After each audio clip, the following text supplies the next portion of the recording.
November 28, 1940, in a small room at the Sherry Netherland Hotel in New York City, Jesse Livermore sat alone. Once the most feared and respected trader on Wall Street, Livermore had amassed a staggering fortune of $100 million, equivalent to over $1.5 billion today. But now at 63, he was bankrupt, broken, and haunted by his failures. He picked up a pen and wrote, "My life has been a failure." Moments later, he tragically ended his life.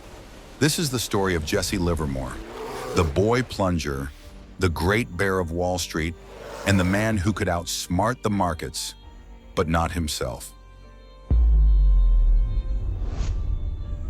Born in 1877 in Shrewsbury, Massachusetts, Jesse Livermore seemed destined for an unremarkable life. But by the age of 14, he was already restless.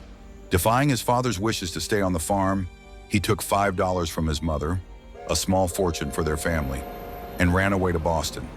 There he found work as a board boy at Payne Weber, writing stock prices on a chalkboard. But Jesse wasn't just copying numbers. Oh no, he was studying them. He noticed patterns in price movements that others ignored.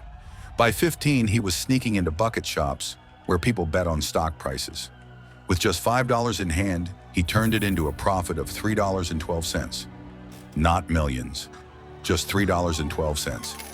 But it was enough to prove his theory. The market wasn't random. It was a game, and Jesse was learning how to play. By his early 20s, Jesse Livermore had moved to New York City, the heart of Wall Street, where his legend truly began. In 1907, during a market crash, Livermore saw opportunity. While others scrambled to sell, he was shorting stocks, betting they would fall. In a single day, he made $1 million. Can you believe that? The equivalent of $30 million today. Legend has it that J.P. Morgan himself called Livermore and begged him to stop shorting. "You're destroying the market," Morgan allegedly said. By 1929, Livermore was at the peak of his powers. He saw the great crash coming and secretly hired 100 brokers to short the market. When the dust settled, he had made $100 million, the equivalent of over $1.5 billion today. But with great wealth came great enemies. The public labeled him the Great Bear of Wall Street, blaming him for the crash. He received death threats and was vilified in the press. Livermore didn't care. He had beaten the market, or so he thought. Despite his brilliance, Livermore had a fatal flaw. He couldn't follow his own rules. He famously said, "The market is never wrong. Opinions often are." Yet time and again, he let his emotions override his logic. In 1908, he lost 90% of his wealth betting on cotton, a gamble he knew he shouldn't take. And his personal life? 3 failed marriages, endless lawsuits, and estranged children painted the picture of a man consumed by his obsession. By 1934, he was bankrupt again. The family trust he created to protect his wealth drained. His mansion in Great Neck was sold for pennies. The man who had once dined with presidents now wandered Wall Street, a shadow of his former self.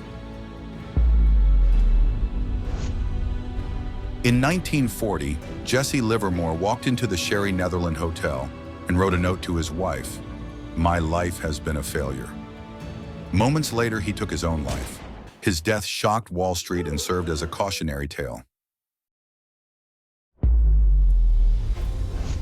Jesse Livermore's life was a paradox, a genius who broke the market but couldn't fix himself.